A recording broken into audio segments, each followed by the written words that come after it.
Hello friends, welcome to my channel. Friends, সামনেই তোমাদের WBSSC group C এবং group D এর এক্সাম রয়েছে। নতুন সিলেবাস অনুযায়ী আরও একটি ভিডিও নিয়ে চলে এসেছি। পশ্চিমবঙ্গের লোকসঙ্গীত ও সাংস্কৃতিক টপিক থেকে কিছু গুরুত্বপূর্ণ প্রশ্ন উত্তর, যেগুলো তোমাদের আপকামিং সমস্ত এক্সামের জন্য গুরুত্বপূর্ণ। তো তোমরা অবশ্যই আজকের এই ভিডিওটি পুরো প্রথম থেকে শেষ পর্যন্ত দেখবে।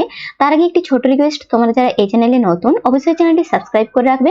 আর ভিডিওটি যদি ভালো লাগে, উপকারে আসে, অবশ্যই একটি লাইক করবে এবং বন্ধুদের সাথে শেয়ার করে দেবে। তো চলো শুরু করা যাক আজকের এই ভিডিও। আজকের ভিডিওর ফার্স্ট কোশ্চেন কি রয়েছে, ভগবান শিব ও পার্বতীর গল্পের ওপর ভিত্তি করে গাওয়া দুর্গাপূজার প্রাককালের সঙ্গীতের নাম কি?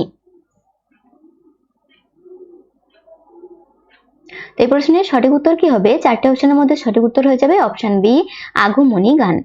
এর সাথে তোমরা মনে রাখবে, এই আগমনী গান মূলত দেবী দুর্গার মর্তের আগমনের খুঁজতে গাওয়া হয়। রামপ্রসাদ সেন এর অন্যতম প্রধান রচয়িতা।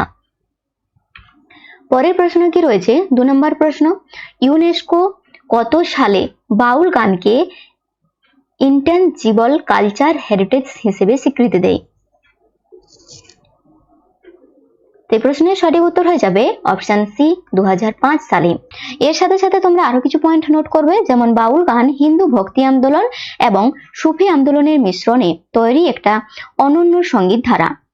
পরের প্রশ্ন কি রয়েছে, 3 নম্বর প্রশ্ন, বাউল গানে ব্যবহৃত প্রধান বাদ্যযন্ত্রটির নাম কি? এখানে চারটি অপশনের মধ্যে সঠিক উত্তর হয়ে যাবে অপশন সি, একতারা। এর সাথে তোমরা মনে রাখবে, এই একতারা একটি তার বিশিষ্ট বাদ্যযন্ত্র, এটি বাউলদের অবিচ্ছেদ্য সঙ্গী। পরের প্রশ্ন কি রয়েছে, ভাটিয়ালি গান মূলত কোন ভৌগোলিক পরিবেশের সাথে সম্পর্কযুক্ত? 4 নম্বর প্রশ্নের সঠিক উত্তর কি হবে? চারটি অপশনের মধ্যে সঠিক উত্তর হয়ে যাবে অপশন বি, নদী ও নৌকা। এর সাথে তোমরা মনে রাখবে, এই ভাটিয়ালি মূলত মাঝিদের গান। আব্বাস উদ্দিন ও নির্মলেন্দু চৌধুরী এই ধারার প্রখ্যাত শিল্পী। পরের প্রশ্ন কি রয়েছে, 5 নম্বর প্রশ্ন, উত্তরবঙ্গের কোচবিহার ও জলপাইগুড়ি অঞ্চলে জনপ্রিয় লোকসঙ্গীতের নাম কি? 5 নম্বর প্রশ্নের সঠিক উত্তর কি হবে? চারটি অপশনের মধ্যে সঠিক উত্তর হয়ে যাবে অপশন সি, ভাওয়াইয়া। এর সাথে তোমরা মনে রাখবে, এটি মূলত গরুর গাড়ির চালকদের গান হিসেবে পরিচিত। এটি চটকা ও দরিয়া সুরের প্রভাব থাকে। পরের প্রশ্নে কি রয়েছে, 6 নম্বর প্রশ্ন, কারবালার শোকাবহ ঘটনাকে কেন্দ্র করে মুসলিম লোককবিদের রচিত সঙ্গীতের নাম কি? তো এই 6 নম্বর প্রশ্নের সঠিক উত্তর কি হবে? চারটি অপশনের মধ্যে সঠিক উত্তর হয়ে যাবে অপশন বি, জারি গান। এর সাথে তোমরা মনে রাখবে, এটি হযরত মুহাম্মদ তার বংশধরদের স্মৃতিতে গাওয়া হয়। 7 নম্বর প্রশ্ন কি রয়েছে, গ্রাম বাংলা জনপ্রিয় প্রতিযোগিতামূলক গানের লড়াইকে কি বলা হয়? তো এই 7 নম্বর প্রশ্নের সঠিক উত্তর হয়ে যাবে অপশন বি, কবি গান। এর সাথে তোমরা মনে রাখবে, অ্যান্টনি ফিরিঙ্গি, ভোলা মায়রা এবং রাম বসু ছিলেন বিখ্যাত কবিয়াল। 8 নম্বর প্রশ্ন কি রয়েছে, সারি গান মূলত কোন কাজের সময় গাওয়া হয়? তো এই প্রশ্নের সঠিক উত্তর কি হবে? চারটি অপশনের মধ্যে সঠিক উত্তর হয়ে যাবে অপশন বি, নৌকা বাইচ বা বাইচ খেলার সময়। এর সাথে তোমরা মনে রাখবে, একটি নৌকার মাঝিদের সমবেত সঙ্গীত, যা পরিশ্রম কমাতে এবং গতি বাড়াতে সাহায্য করে। 9 নম্বর প্রশ্ন কি রয়েছে, পশ্চিমবঙ্গের একমাত্র ধ্রুপদী সঙ্গীত ঘরানা কোনটি? তো 9 নম্বর প্রশ্নের সঠিক উত্তর হয়ে যাবে অপশন সি, বিষ্ণুপুর ঘরানা। এর পাশাপাশি তোমরা মনে রাখবে, বাঁকুড়া জেলার বিষ্ণুপুরকে কেন্দ্র করে এই ঘরানা গড়ে ওঠে। এর প্রবর্তক ছিলেন বাহাদুর খান। পরের প্রশ্ন কি রয়েছে, বৈষ্ণব দর্শনে শ্রীকৃষ্ণের লীলা বর্ণনায় ব্যবহৃত সমবেত সঙ্গীত শৈলী কোনটি? এই প্রশ্নের সঠিক উত্তর হয়ে যাবে অপশন সি, কীর্তন। এর সাথে তোমরা আরো কিছু পয়েন্ট মনে রাখবে, যেমন কীর্তনের প্রধান বাদ্যযন্ত্র হলো খোল ও করতাল। চৈতন্যদেব এর অন্যতম প্রচারক। পরের প্রশ্ন কি রয়েছে, শ্যামা সঙ্গীত কোন দেবীকে উৎসর্গ করে গাওয়া হয়? তো 11 নম্বর প্রশ্নের সঠিক উত্তর হয়ে যাবে অপশন সি, দেবী কালী। এর পাশাপাশি তোমরা মনে রাখবে, রামপ্রসাদ সেন এবং কমলাকান্ত ভট্টাচার্য ছিলেন শ্যামা সঙ্গীতের প্রধান রচয়িতা। পরের প্রশ্ন, রজনীকান্ত সেন রচিত ভক্তি ও দেশাত্মবোধ গানগুলো কি নামে পরিচিত? রজনীকান্ত সেন রচিত ভক্তি ও দেশবোধক গানগুলো কি নামে পরিচিত? তো 12 নম্বর প্রশ্নের সঠিক উত্তর হয়ে যাবে অপশন সি, কান্তগীতি। এর পাশাপাশি তোমরা মনে রাখবে তাকে গানের ভক্তি এবং সুরের এক অনন্য মিশ্রণে লক্ষ্য করা যায়। 13 নম্বর প্রশ্ন কি রয়েছে, রবীন্দ্রনাথ ঠাকুর মোট কতটি গান রচনা করেছিলেন যা রবীন্দ্রসঙ্গীত নামে পরিচিত? তো এই প্রশ্নের সঠিক উত্তর হয়ে যাবে অপশন সি, 2000টিরও বেশি গান তিনি রচনা করেছিলেন। রবীন্দ্রসঙ্গীত মূলত পূজা, প্রেম ও প্রকৃতির স্বদেশ এই প্রধান 4টি পর্যায়ে বিভক্ত। পরের প্রশ্ন কি রয়েছে, বিদ্রোহী কবি কাজী নজরুল ইসলাম রচিত গানগুলো কি নামে পরিচিত? তো এখানে আমাদের 4টি অপশনের মধ্যে সঠিক উত্তর হয়ে যাবে অপশন সি, নজরুল গীতি। এর সাথে তোমরা মনে রাখবে নজরুল গীতিকে বিপ্লব, ভক্তি এবং গজল এই 3টি ধারায় স্পষ্টভাবে রয়েছে। 15 নম্বর প্রশ্ন কি রয়েছে, গণসঙ্গীত মূলত কোন প্রেক্ষাপটে জনপ্রিয় হয়েছিল? এই প্রশ্নের সঠিক উত্তর কি হবে? 4টি অপশনের মধ্যে সঠিক উত্তর হয়ে যাবে আমাদের অপশন বি, স্বদেশী আন্দোলন ও রাজনৈতিক প্রেক্ষাপটে। এর সাথে তোমরা আরো কিছু পয়েন্ট নোট করবে, যেমন 1940-এর দশকে ইন্ডিয়ান পিপলস থিয়েটার অ্যাসোসিয়েশন গণসঙ্গীতকে সাধারণ মানুষের মাঝে ছড়িয়ে দেয়। পরের প্রশ্নে কি রয়েছে, তোমাকে চাই অ্যালবামের মাধ্যমে 90-এর দশকে জীবনমুখী গান জনপ্রিয় করেন কে? এই প্রশ্নের সঠিক উত্তর হয়ে যাবে অপশন সি, কবির সুমন। এর সাথে মনে রাখবে এটি আধুনিক বাংলা গানের এক নতুন ধারার সূচনা করেছিল। পরের প্রশ্ন, ভাওয়াইয়া গানে ব্যবহৃত একটি জনপ্রিয় বাদ্যযন্ত্রের নাম কি? 17 নম্বর প্রশ্নের সঠিক উত্তর কি হবে? না, এই প্রশ্নের সঠিক উত্তর হয়ে যাবে অপশন বি, দোতারা। এর পাশাপাশি আরো কিছু এক্সট্রা পয়েন্ট মনে রাখবে, যেমন দোতারা হলো উত্তরবঙ্গের লোকসঙ্গীতের প্রাণ। পরের প্রশ্ন, পালা গানের দলের প্রধান বক্তা ও গায়ককে কি বলা হয়? এই প্রশ্নের সঠিক উত্তর হয়ে যাবে অপশন সি, বয়াতি।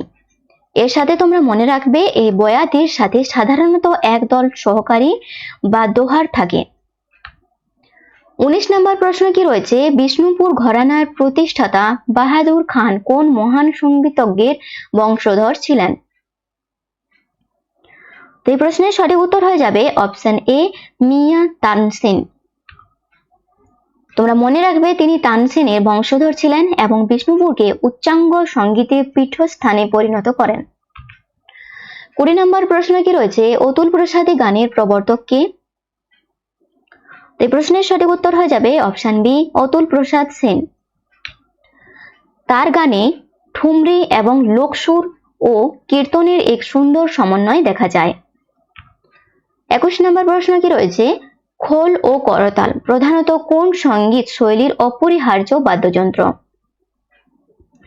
তো এই প্রশ্নের সঠিক উত্তর হয়ে যাবে অপশন সি, কীর্তন। এর সাথে সাথে তোমরা মনে রাখবে এটি মূলত বৈষ্ণবীয় নাম সংকীর্তনে ব্যবহৃত হয়। 22 নম্বর প্রশ্ন কি রয়েছে, দ্বিজেন্দ্রলাল রায় রচিত বিখ্যাত দেশাত্মবোধক গানগুলো কি নামে পরিচিত? তো 22 নম্বর প্রশ্নের সঠিক উত্তর হয়ে যাবে অপশন সি, দ্বিজেন্দ্র গীতি। এর সাথে তোমরা মনে রাখবে এই ধনধান্য পুষ্প ভরা এবং বঙ্গ আমার জননী আমার তার বিখ্যাত সৃষ্ট। পরের প্রশ্ন, লালন শাহ কোন সঙ্গীতের প্রবাদ পুরুষ? তো 23 নম্বর প্রশ্নের সঠিক উত্তর হয়ে যাবে অপশন সি, বাউল। এর সাথে সাথে তোমরা মনে রাখবে তিনি বাউল দর্শনের এবং সঙ্গীতের এক অবিসংবাদিত নেতা ও সাধক ছিলেন। পরের প্রশ্ন, অ্যান্টনি ফিরিঙ্গি ও ভোলা ময়রা কোন গানের ধারার বিখ্যাত গায়ক ছিলেন? এই প্রশ্নের সঠিক উত্তর হয়ে যাবে অপশন বি, কবি গান। এর সাথে তোমরা মনে রাখবে এদের গানের লড়াই বা তরজা গ্রাম বাংলার অত্যন্ত জনপ্রিয় ছিল। 25 নম্বর প্রশ্ন কি রয়েছে, আমনি গান বছরের কোন মাসে গাওয়া হয়? তো 25 নম্বর প্রশ্নের সঠিক উত্তর হয়ে যাবে, চারটি অপশনের মধ্যে সঠিক উত্তর হয়ে যাবে অপশন বি, অক্টোবর, যেটা আশ্বিন থেকে কার্তিক মাস গাওয়া হয়। এর সাথে মনে রাখবে এটি দুর্গাপূজার শুরুর সময় গাওয়া হয়। পরের প্রশ্ন, উত্তরবঙ্গের লোকসঙ্গীতে ব্যবহৃত ধনু দিয়ে বাজানো একটি বাদ্যযন্ত্রের নাম কি? তো চারটি অপশনের মধ্যে সঠিক উত্তর হয়ে যাবে অপশন বি, সারিন্দা। এর সাথে তোমরা মনে রাখবে এর সারিন্দা দেখতে অনেকটা বেহালার মতো এবং এটি উত্তরবঙ্গের মাটির সুর বহন করে। 27 নম্বর প্রশ্ন কি রয়েছে, বরগীত কোন অঞ্চলের আধ্যাত্মিক সঙ্গীত? তো 27 নম্বর প্রশ্নের সঠিক উত্তর কি হবে, চারটি অপশনের মধ্যে সঠিক উত্তর হয়ে যাবে অপশন বি, উত্তরবঙ্গ ও আসাম। এর সাথে তোমরা মনে রাখবে এটি মহাপুরুষ শঙ্করদেব প্রবর্তিত একটি বিশেষ সঙ্গীত শৈলী। 28 নম্বর প্রশ্ন কি রয়েছে, পশুপতি শিব ও উমার গৃহস্থ জীবনের কাহিনী কোন গানের মধ্যে ফুটে ওঠে? তো এই প্রশ্নের সঠিক উত্তর হয়ে যাবে আমাদের অপশন বি, আগমনী ও বিজয়া গীতি। এর সাথে মনে রাখবে এটি বাঙালি ঘরের মেজাজে দেবী দুর্গার বর্ণনা। পরের প্রশ্ন কি রয়েছে, ওস্তাদ আলাউদ্দিন খাঁ কোন বিখ্যাত বাদ্যযন্ত্র বাদনের জন্য পরিচিত ছিলেন? তো এই প্রশ্নের সঠিক উত্তর কি হবে, চারটি অপশনের মধ্যে সঠিক উত্তর হয়ে যাবে অপশন বি, শারদ। তো ওস্তাদ আলাউদ্দিন খাঁ এর শারদ বাদ্যযন্ত্রের বাদনের জন্য পরিচিত ছিলেন। এর সাথে তোমরা মনে রাখবে তিনি মাইহার ঘরানার প্রবর্তক এবং একজন বিশ্ববিখ্যাত শারদ বাদক ছিলেন। তো এই কোশ্চেনের সাথে সাথে এক্সট্রা পয়েন্টগুলো তোমাদের জন্য খুবই ইম্পর্টেন্ট, তো তোমরা এই এক্সট্রা পয়েন্টগুলো নোট করবে। পরের প্রশ্ন কি রয়েছে, এবং এই ভিডিওর আমাদের লাস্ট প্রশ্ন, একতারা বাদ্যযন্ত্রটিতে মোট কয়টি তার থাকে? তো এই প্রশ্নের সঠিক উত্তর হয়ে যাবে অপশন সি, একটি। এর সাথে তোমরা মনে রাখবে একটি মাত্র তার থাকার কারণে এর নাম একতারা। তো ফ্রেন্ডস, আজকের ভিডিও আমাদের এই পর্যন্তই। ভিডিও যদি ভালো লাগে, উপকারে আসে, অবশ্যই একটি লাইক করো এবং বন্ধুদের সাথে শেয়ার করে দিও। চ্যানেলে যদি নতুন এসে থাকো চ্যানেলটি সাবস্ক্রাইব করে দিও।